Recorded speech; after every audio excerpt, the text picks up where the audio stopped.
James Harden, just very disappointing series. Finally healthy again. You can see he's gotten his step back. Like, he can move well again after that hamstring injury. And then it's to see him score 9 points in a game seven.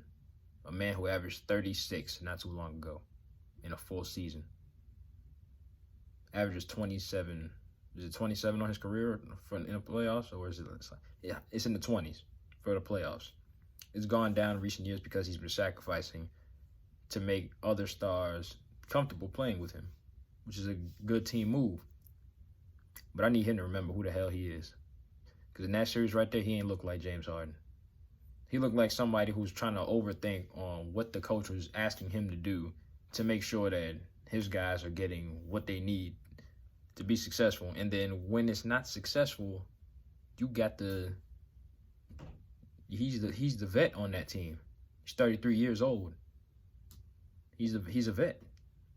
Them other guys is looking up to him. So in this series, in game one, I think James Harden did his job. As a second star, he did his job. Because he stole a game on the road, and their best player was injured.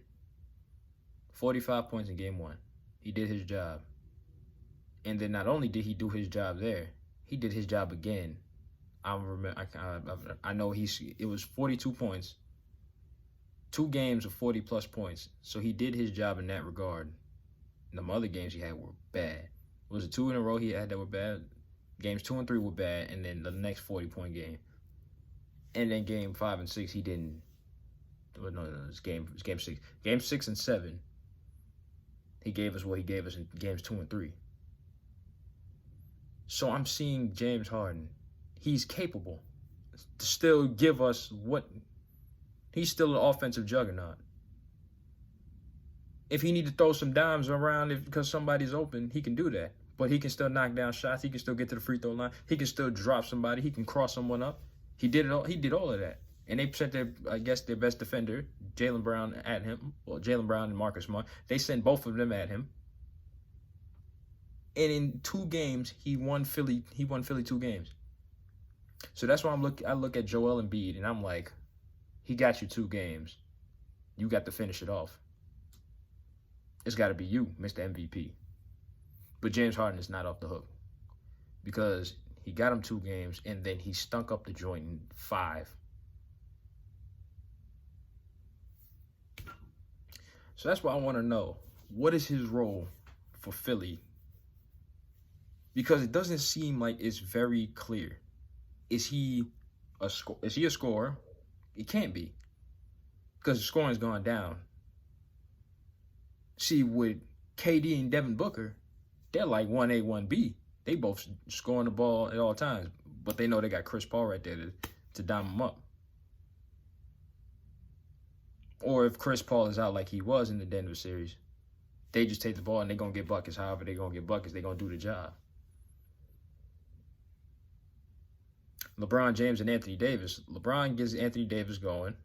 He usually don't even care about scoring unless he got a serious matchup he knows he's going to abuse, or he'll wait till the third quarter.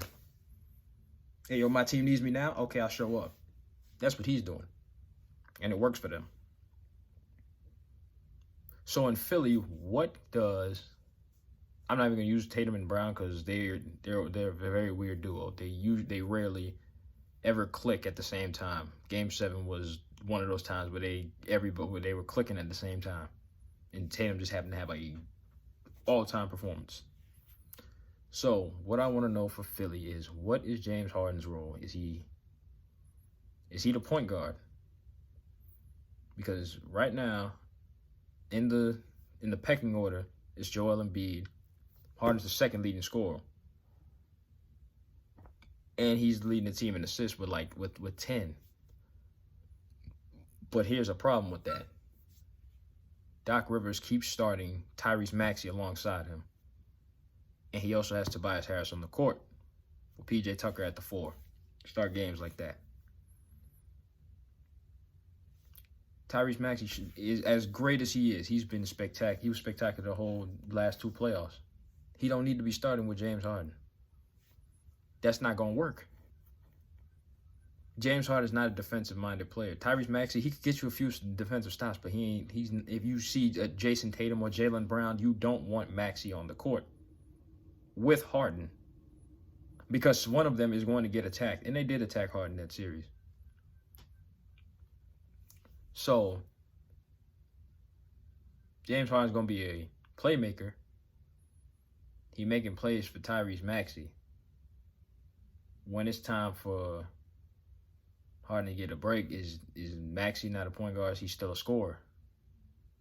You know what I'm saying? If he comes off the bench, he's the spark plug off the bench getting buckets, that's cool. But you got James Harden, Maxey, two non-defensive guys, and then Tobias Harris, another non-defensive guy. Harden's got to set. That's a lot of people to set up for in your starting five. You got to set up for Embiid. Make sure he gets his looks. Make sure Maxey gets his looks. Make sure Tobias gets his looks. PJ Tucker is just the corner specialist, just in case they decide to help off.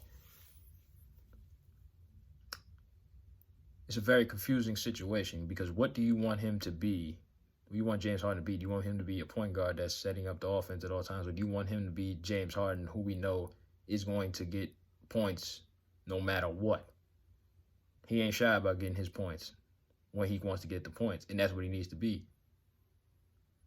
He needs to remember who he is. He's beaten all the teams he's supposed to beat. When you come to the playoffs, you see a team like Utah. You see a team like Oklahoma City when they didn't have Westbrook, like Chris Paul and them. You see Minnesota. He beats them. The teams he loses, the Clippers, they probably shouldn't have beaten them the year they did when they beat them, and Doc Rivers blew a 3-2 lead. He beat them. Teams like the Warriors, he loses to them. The Lakers, Anthony Davis and LeBron James, you're supposed to lose to them. The Milwaukee Bucks, they should have beaten them, but they had injuries. He's supposed to lose to that. Miami, they play tough. And with Jimmy Butler on that roster, I don't ever think anybody's going to beat him. That's how it is. The only team that I think the James Harden should have beaten that he lost to was the Spurs. When he threw those 13 turnovers and threw the game. That's the only team I think he should have beaten them, and he didn't. So, going back to it. This man is one of the best offensive players you could possibly have, and trying to reduce him to being trying to make him a point guard when we know full well that's a full-blown 2. He gets buckets. Can he facilitate, throw passes he needs to? Sure. He could do that. But if he gets doubled, y'all going to have to make it so you double him. So it is, double him. He going to throw that pass. So why is it that we're trying to make him a full-time point guard when we know offensively he's better than Joel Embiid offensively? Sure, it's Joel Embiid's team, but reducing Harden into a full-time point guard just because no one else can do it as well as him, but his best skill set is his ability to score, is mind-boggling. They wouldn't do this to anybody else. If Luka Doncic teamed up with somebody else, they would not turn him into a full-time point guard. They know full well that's a bucket right there, and he's going to get buckets. He's with Kyrie Irving, but guess what? Luka is still going to get buckets. So with that being said, I'm positive that the experiment in Philly, it ain't work out. So James Harden's probably done, and that this season was a complete failure. His time in Philly is a failure. And honestly, I'm just disappointed that he put up a stinker 9 points in Game 7. It's just sad to see.